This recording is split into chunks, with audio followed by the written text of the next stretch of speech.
Hello friends, welcome to my channel. Myself Geeta Das. I am taking class 11th chapter 3 motion in a straight line. So let's start the chapter. These are the contents which I am taking in my lecture. So what is physics, what is mechanics and its classification, what is the rest and motion, what is the concept behind point mass and body mass, motion and its classification. So let's start the chapter.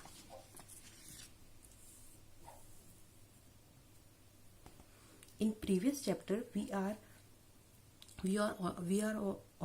already studied about what is physics, what is science. So हम in short में start करते हैं what is physics. So friends, physics is the branch of science. क्या होती है branch of science? तो biology, chemistry, math तो इसका मैथमेटिकल टूल होता है. तो फिजिक्स ब्रांच ऑफ साइंस है जिसमें कि हम नेचर की स्टडी करते हैं और deal with natural phenomena. So physics is the branch of science in which we deal with nature and natural phenomena. So we study about physics. Physics की भी बहुत सारी ब्रांचेस होती है, जैसे लेजर फिजिक्स है, एटॉमिक फिजिक्स है, और न्यूक्लियर फिजिक्स है, सेमीकंडक्टर है, रे ऑप्टिक्स है, इलेक्ट्रोमैग्नेटिक्स है. वैसे ही one of the oldest branch जो होती है फिजिक्स की वो होती है मैकेनिक्स. मैकेनिक्स में क्या होता है? मैकेनिक्स में हम क्या करते हैं? We study about motion and it is the branch of physics. Mechanics किसकी ब्रांच है? फिजिक्स की. और इस फिजिक्स की ब्रांच में हम किसकी स्टडी करते हैं? About motion. कोई ऑब्जेक्ट कैसे मोशन कर रहा है. सो हम मोशन का मीनिंग क्या है हम सब अच्छे से जानते हैं कि मोशन का मीनिंग होता है कि अपनी जगह से हिलना, अपनी जगह से मूव करना. यदि कोई ऑब्जेक्ट मूव कर रहा है तो कौन कौन सी उसमें फिजिकल क्वांटिटीज इन्वॉल्व है वो हम इसमें स्टडी करेंगे. जैसे कोई ऑब्जेक्ट एट रेस्ट पोजीशन पे है, उसके बाद ये इसमें कुछ मोशन हुआ तो उसको कुछ डिस्टेंस ट्रेवल करेगा, कुछ डिस्प्लेसमेंट होगा, स्पीड में कुछ चेंजेस होंगे, कभी बॉडी एक्सेलरेट करेगी तो उसका वेलोसिटी में चेंज होगा. तो वो सारी चीजें हम इसमें स्टडी करते हैं. तो कोई रुकी हुआ ऑब्जेक्ट में कितना फोर्स अप्लाई करेंगे कि मोशन में आ जाए बॉडी, फोर्स उसमें कितना हम अप्लाई करेंगे कि कोई मोशन वाली बॉडी है वो स्पीड अप हो जाए या फिर उसे हम स्टॉप कर सके, हम वो पढ़ेंगे. तो फोर्स जनरली क्या है? पुशिंग और पुलिंग को हम फोर्स कहते हैं कि कितना फोर्स अप्लाई करेंगे तो कोई बॉडी मोशन में आ जाए, कोई मोशन वाली बॉडी स्टॉप हो जाए, या फिर हम फोर्स लगा रहे हैं उसके बाद भी बॉडी अपनी जगह से नहीं हिल रही है, उसको कोई फर्क नहीं पड़ रहा है मोशन से. सो मोशन का कॉज कौन है? मोशन का कॉज है फोर्स. तो फोर्स के अपने अपने डिफरेंट रूल्स होते हैं, रेगुलेशंस होते हैं जिसके अकॉर्डिंग पे फोर्स वर्क करता है. सो अब मैकेनिक्स को हमने क्लासिफाई किया फर्दर 3 डिवीजन में. उसके 3 डिविजन्स क्या क्या है? Statics, kinematics, dynamics. तो हम स्टैटिक्स की बात करते हैं. जब स्टैटिक्स में हम देखेंगे तो so there is a object and we apply a many force on it so it doesn't move. ऐसा हो सकता है कैसे? इसके लिए हम एक एग्जांपल लेंगे. जैसे कि मेरे पास एक ग्लास ऑफ वाटर है, ठीक है.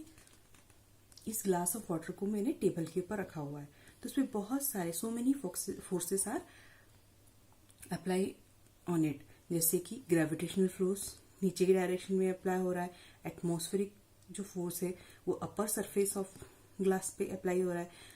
ये जो ग्लास के कंटेनर्स हैं, कंटेनर के साइड की जो वॉल्स हैं वो सारे के सारे इस ग्लास को कैसे कर रहे हैं? प्रेशराइज कर रहे हैं, जिससे कि बॉटल जिससे कि ये वाटर जो है स्पिल अप नहीं हो रहा है, बाहर नहीं गिर रहा है.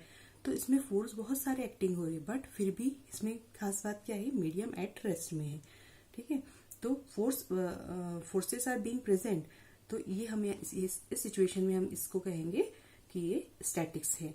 तो हम देख रहे हैं कि पूरी ग्रेविटी उसे नीचे की तरफ खींच रही है, एटमॉस्फेरिक प्रेशर उसे ऊपर की तरफ दबा रहा है, वाटर भी स्पिल नहीं होता है, तो ग्लास का कंटेनर भी उसे अंदर से दबा रहा है. फिर भी इसमें क्या हो रहा है? मीडियम एट रेस्ट पे है और मोशन नहीं हो रहा, तो इस टाइम पे जो भी ऑब्जेक्ट का बिहेवियर होगा वो सारी की सारी हम स्टडी इसमें करेंगे। तो फोर्स होने के बाद इसमें खास बात क्या है, फोर्स होने के बावजूद भी मीडियम एट रेस्ट में है। So it is the study of a body at rest when medium is not in motion, forces are being applied. तो स्टैटिक्स में हम फोर्स मीडियम एट रेस्ट की बात करते हैं और वहां पर क्या रहता है, फोर्सेस भी उसमें मीडियम एट रेस्ट में होने के बावजूद भी उसमें फोर्सेस रहते हैं और वहां पर जैसा ऑब्जेक्ट का बिहेवियर होता है उसकी हम यहाँ पर स्टडी करते हैं। अब हम बात करते हैं काइनेमेटिक्स की, जिसमें यदि कोई बॉडी मूव करेगी तो बहुत सारी फिजिकल क्वांटिटीज इन्वॉल्व होगी, जैसे वेलोसिटी, स्पीड, डिस्टेंस, जैसे velocity, speed, distance, time, displacement, acceleration, ये सारे के सारे इसमें इन्वॉल्व होंगे। जैसे मान लो कोई बॉडी स्पीड में यहाँ पर है, उसके बाद या कोई कार है वो मूव कर रही है तो उसके साथ में टाइम के रिस्पेक्ट में इसमें जो भी फिजिकल क्वांटिटीज इन्वॉल्व होगी, कभी इसकी स्पीड अप बढ़ जाएगी, कभी उसकी स्पीड कम हो जाएगी, एक्सेलरेशन होगा, डिस्टेंस होगा। यहाँ इनिशियल पोजीशन पे है रेफरेंस पॉइंट पे, उसके बाद में इसने मूवमेंट किया तो इसकी कार की स्पीड बढ़ गई, कम हो गई, ये सारी की सारी फिजिकल क्वांटिटीज इसमें इन्वॉल्व रहती है। तो हम इस पे इंटरेस्टेड नहीं रहते हैं कि हाउ मोशन हैपेंस, हम इसमें इंटरेस्टेड रहते हैं कि हाउ मोशन हैपेंस, कैसे मोशन हो रहा है, हम इस चीज को देखते हैं, ना कि नॉट व्हाई इट हैपेंस, क्यों हो रहा है।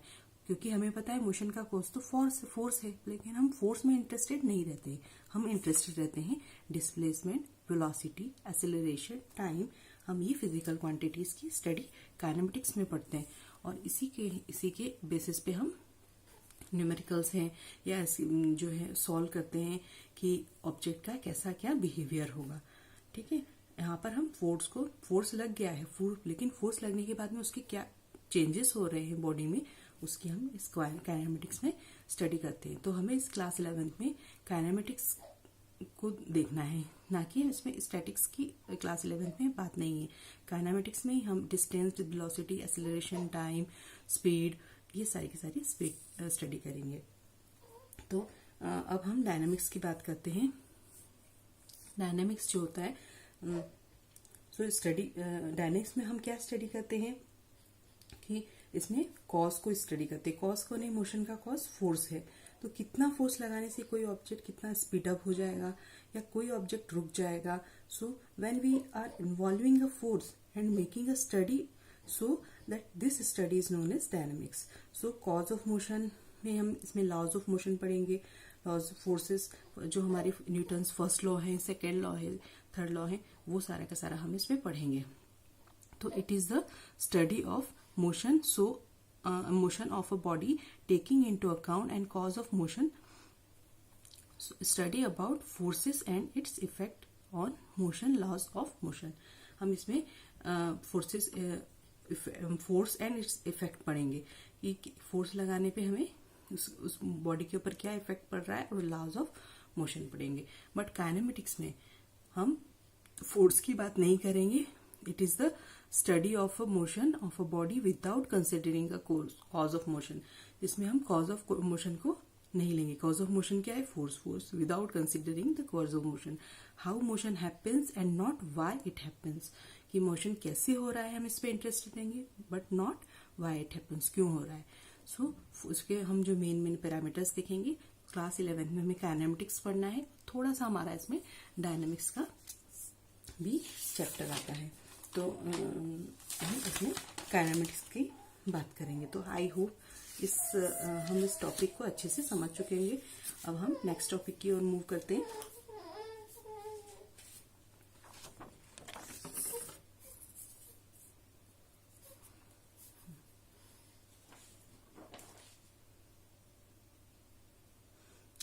नेक्स्ट टॉपिक है that is concept of rest and motion. तो हम किसी भी इस कॉन्सेप्ट को जानने से पहले हमें अपने एक माइंड में हमेशा एक जो है स्टेटमेंट रखना है। This statement always keep in our mind कि everything in this universe is in state of motion. जो सब कुछ भी इस दुनिया में चल रहा है वो सबका सब क्या है, स्टेट ऑफ मोशन में है। So if we study about motion in physics, what does it means? इसका मीनिंग क्या है? when a body is said to be at rest और when a body is said to be at motion, तो हम कैसे decide करेंगे कि कोई जो बॉडी है वो एट रेस्ट में है या कोई बॉडी है वो एट मोशन में है? तो इसके लिए हम एक एग्जांपल देते हैं, और वो एग्जांपल ऐसा है कि जैसे ये अर्थ की सरफेस है, ये अर्थ है, इस अर्थ की सरफेस में यहाँ पे कोई खड़ा है पर्सन।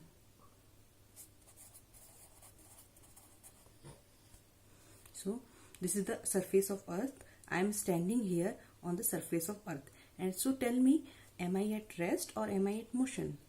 So मैं कहूंगी कि मैं at rest पे हूँ क्योंकि मैं अपनी जगह पे खड़ी हूँ, तो मैं at rest पे हूँ, तो मैं वहां से हिल भी नहीं रही हूँ। So अब अर्थ क्या कर रहा है? ऐसे रिवॉल्व कर रहा है अपने ओन एक्सिस पे रिवॉल्व कर रहा है, तो वो 24 आवर में अपना एक रिवॉल्यूशन कंप्लीट करता है, अपना एक 2 पाई आर कवर कर लेता है। तो हम जब इसकी सॉल्व करेंगे तो 2 पाई आर 2 इंटू पाई की वैल्यू हम 22/7 इंटू अर्थ का रेडियस जो है इसमें पुट करेंगे, तो हमारी वैल्यू आती है लगभग 40,200 किलोमीटर। 24 आवर में अर्थ अपना 40,200 कवर कर लेता है। उसके बाद जब हम देखते हैं कि 24 आवर में इतना डिस्टेंस कवर कर रहा है, तो 1 आवर में वो लगभग 15,000 किलोमीटर कवर कर लेता है। तो ये पर्सन जो यहाँ पर खड़ा है वो 1 घंटे बाद यहाँ पहुंच जाएगा, क्योंकि अर्थ के साथ में वो भी घूम रहा है। ठीक है, तो अर्थ के साथ में जब घूम रहा है वो, तो वो भी यहाँ 15,000 जो है 1500 किलोमीटर वो कवर कर लेगा यहाँ पे। तो जो मैंने स्टेटमेंट दिया था कि मैं रेस्ट में हूँ, वो तो यहाँ पे कैसा हो गया? रॉन्ग हो गया, क्योंकि मैं तो वह बोल रही थी कि मैं तो एट रेस्ट में हूँ, और यहाँ क्या हुआ? मैं एट मोशन में हूँ, क्योंकि मैंने तो यहाँ पर 1500 किलोमीटर कवर कर लिया है। तो 1500 ये अर्थ के रिवॉल्यूशन के अकॉर्डिंग है। उसके बाद में ये अर्थ तो अपने ओन एक्सेस में रिवॉल्व कर रही है, और ये सन के आसपास भी रिवॉल्व कर रही है, तो वो स्पीड को भी हम ऐड कर लेते हैं। उसके बाद में पूरा सोलर सिस्टम भी रिवॉल्व कर रहा है, तो वो स्पीड को भी ऐड कर लो। तो ऐसे कितना सारा मोशन हमारे बॉडी में एग्जिस्ट कर रहा है। तो वो स्पीड हम जब हम इतनी सारी स्पीड को हम इन्वॉल्व करते हैं, तो हमारे अंदर इतना सारा मोशन जो है वो एग्जिस्ट करता है, और ये मोशन हमारे अंदर सच में भी एग्जिस्ट करता है, जिससे कि हमारा मास है, हमारा वेट है, नहीं तो हमारा मास 0 हो जाएगा। हमारा मास कैसा हो जाएगा? 0 हो जाएगा। यदि हमारे अंदर ये मोशन नहीं होगा तो हमारा मास 0 हो जाएगा, हमारा एग्जिस्टेंस भी नहीं रहेगा। तो एक बहुत अच्छा फ्रेजेस इसके लिए कि मोशन इज अ लाइफ, इसलिए गति ही जीवन है। और यदि अर्थ नहीं घूमेगी और चक्कर में इसे अपने ऑन एक्सेस पे भी नहीं घूमेगी, पूरा सोलर सिस्टम नहीं घूमेगा, ये स्पीड हमारे अंदर नहीं रहेगी, मोशन हमारे अंदर नहीं रहेगा, तो हमारा एग्जिस्टेंस नहीं हो सकता। इसीलिए स्पेस में हमें ग्रेविटेशनल फोर्स नहीं होती, तो हर चीज वहाँ पे फ्लोट करती है और हमें वेटलेसनेस फील होती है। जो भी एस्ट्रोनॉट्स वगैरह जाते हैं वो ऐसे फ्लोट करते रहते हैं सरफेस पे। सो हम कैसे डिसाइड करेंगे कि कोई ऑब्जेक्ट मोशन में है या रेस्ट में है? क्योंकि हमारे यहाँ तो हमारे आसपास तो इतना सारा मोशन इन्वॉल्व है, तो हम कैसे डिसाइड करेंगे कि मैं एट रेस्ट पोजीशन पे हूँ या एट मोशन में हूँ? सो ये जो है एक रूम है, एक एग्जांपल लेते हैं हम। ये रूम है, इस रूम के अंदर ये एक चेयर पे कोई पर्सन बैठा हुआ है। तो इस पर्सन का जो डिस्टेंस है वो कुछ वॉल से है, कुछ फ्लोर से है, कुछ यहाँ पर रूम में और भी चीजें रखी हुई हैं इसमें है। तो at with respect to time, यदि मैं एक रूम में चेयर पे बैठी हूँ, वॉल से मेरा डिस्टेंस, चेयर से मेरा डिस्टेंस और फ्लोर से मेरा distance with respect to time change नहीं होता है, तो मैं स्टेट ऑफ रेस्ट में हूँ। यदि कोई मुझे कॉल करता है और मैं चेयर से उठ के बाहर चली जाती हूँ रूम से, तो फिर मैं स्टेट ऑफ मोशन में आ जाऊंगी, क्योंकि मेरा distance with respect to time change हो जाएगा। तो इसके लिए हम एक वर्ड यूज करते हैं, वो वर्ड है सराउंडिंग। सराउंडिंग तो हम क्या करते हैं, किस चीज को देखते हैं? अपने आसपास जो है, अपने आसपास की चीजों के रिस्पेक्ट में, टाइम के रिस्पेक्ट में अपनी पोजीशन को देखते हैं। तो इस जो आसपास की चीज को हमने एक नाम दिया इसे हम कहते हैं सराउंडिंग। यदि विथ रिस्पेक्ट टू सराउंडिंग हमारा पोजीशन चेंज नहीं हो रहा है या टाइम डिस्टेंस चेंज नहीं हो रहा है विथ रिस्पेक्ट टू टाइम, तो हम रेस्ट में हैं। और इस सराउंडिंग के अकॉर्डिंग यदि हमारा डिस्टेंस चेंज हो रहा है तो हम इसे क्या कहेंगे, बॉडी इज एट रेस्ट। तो हम एक बार डेफिनेशन देख लेते हैं यहाँ पर। ओके, रेस्ट हम किसे कहेंगे, a body is said to be at rest if its position does not change with respect to a fixed point. Fixed point के अकॉर्डिंग में यदि हमारा position does not change with fixed point in its surrounding, so body is said to be at rest. A book laying on the table, example दिया है। A bench fixed in a park, ये भी एक example है। अब हम motion किसे कहेंगे, a body is said to be in motion if its position continuously changes with respect to its surrounding, changes with respect to time. यदि with respect to time changes हो रहा है बॉडी में तो फिर वो कैसी है, मोशन में है बॉडी। तो एग्जाम्पल क्या है, a flying bird, a boy playing football, ये सारे मोशन के एग्जाम्पल है। ये जो हमने अभी कैलकुलेशंस की थी 24 आवर में हम इतना कवर कर ले तो 1 आवर में इतना, तो हम सब कैसे हैं, इन स्टेट ऑफ मोशन में। तो हमें ये स्टेटमेंट हमेशा always we need to keep in mind कि ये स्टेटमेंट कि everything in this universe is in the state of motion. और तो रेस्ट एंड मोशन कैसे हैं, कभी तो रेस्ट एंड मोशन क्या होते हैं, कभी ये मोशन कोई बॉडी है वो रेस्ट में होती है, उसी समय हम कोई यदि अनदर प्लेनेट में, हमें इस अर्थ की सरफेस में अनदर प्लेनेट से यदि हमें कोई व्यक्ति दिखता है, पर्सन दिखता है, तो उसके लिए हम कैसे रहते हैं, मोशन में रहते हैं। तो rest and motion both are relative terms, ये हमेशा याद रखना, रिलेटिव टर्म्स। लेकिन ये रिलेटिव किसके उसमें होगा, इसीलिए हम यहाँ पे एक जो वर्ड यूज करते हैं with respect to time. With respect to time किसके विथ रिस्पेक्ट टू में, ये रेस्ट में है, तो किसी के विथ रिस्पेक्ट टू में ये मोशन में है। तो कैसे है, rest and motion both are कैसे है, रिलेटिव टर्म। जैसे इसके लिए हमारे पास एक और एग्जांपल भी है कि यदि कोई रेलवे कंपार्टमेंट है और इस रेलवे कंपार्टमेंट में एक व्यक्ति बैठा हुआ है, ये ट्रेन है, ट्रेन में 2 लोग बैठे हुए हैं, ये एक जगह अपना बैठा हुआ है और ये एक जगह अपना बैठा हुआ है। यदि ये ट्रेन मूव कर रही है 100 की स्पीड से मूव कर रही है और ये प्लेटफॉर्म है, प्लेटफॉर्म में यदि यहाँ पे कोई पर्सन इस ट्रेन को देख रहा है तो इस पर्सन के लिए ये ट्रेन मूव कर रही है, बट जैसे ये ट्रेन के अंदर तो ये दोनों बैठे हुए हैं, तो इस पर्सन के लिए ये बैठा हुआ है, एट रेस्ट में है, ये भी इसके लिए एट रेस्ट में है, तो इस पर्सन के लिए ये एट रेस्ट में है। बट सेम टाइम पे यदि ये ट्रेन मोशन कर रही है तो प्लेटफॉर्म में ये इसको देखेगा तो ये कैसे कहेगा, अरे ये ट्रेन चल रही है, देखो ये मोशन में है, ये दोनों मोशन में है। तो एक ही टाइम इंटरवल में कोई चीज मोशन में हो सकती है या कोई चीज आपकी एट रेस्ट में हो सकती है। ये डिपेंड करता है कि आप किसके विथ रिस्पेक्ट टू में चीजों को देख रहे हैं। तो हम किसी एट ए टाइम किसी सिचुएशन में किसी को हम मोशन में कहते हैं, किसी को हम एट रेस्ट में कहते हैं। तो आई थिंक ये जो टॉपिक है आपका बहुत अच्छे से क्लियर हो गया होगा। अब हम नेक्स्ट टॉपिक की ओर मूव करेंगे, जो है हमारा कॉन्सेप्ट ऑफ पॉइंट मास और अ बॉडी मास। तो ये जो है टॉपिक है बहुत ही इंपॉर्टेंट है, क्योंकि न्यूमेरिकल पॉइंट ऑफ व्यू से बहुत सारे बच्चे कंफ्यूज होते हैं कि हम पॉइंट मास किसी ऑब्जेक्ट को पॉइंट मास कब कहेंगे और बॉडी मास कब कहेंगे। और जो पॉइंट मास के जो फॉर्मूलेज होते हैं वो बॉडी मास में एप्लीकेबल नहीं होते हैं, उसमें हमें कुछ मॉडिफिकेशन करने पड़ते हैं, डेरिवेशन डिराइव करना पड़ता है फॉर्मूले को। तो इसमें हमें सबसे पहले मेन चीज है कि इसके बीच में पॉइंट मास का कॉन्सेप्ट क्या है वो समझना बहुत जरूरी है, कि हम कोई बॉडी को कब हम पॉइंट मास कहेंगे, कब बॉडी मास कहेंगे। सो यदि हम देखें तो हम एक कोई ट्रेन है तो उसको हम कब पॉइंट मास कहेंगे और कब हम इसे बॉडी मास करेंगे। तो फिजिक्स में जो काइनेटिक्स के चैप्टर में, रेस्ट एंड मोशन के चैप्टर में हम कैसे डिसाइड करते हैं कि एक ऑब्जेक्ट पॉइंट मास है और एक ऑब्जेक्ट बॉडी मास है। सो ये डिपेंड करता है किसके ऊपर, कि हम किससे कंपेयर कर रहे हैं, हम किस चीज से कंपेयर करें। जैसे एक मस्टर्ड सीड है, मस्टर्ड सीड को यदि हम एक निडल की के पॉइंट से हम कंपेयर करें, जैसे ये निडल है, इसके पॉइंट से हम कंपेयर करेंगे तो ये मस्टर्ड सीड किसके इक्वल होगा, 10 निडल पॉइंट के होगा इक्वल।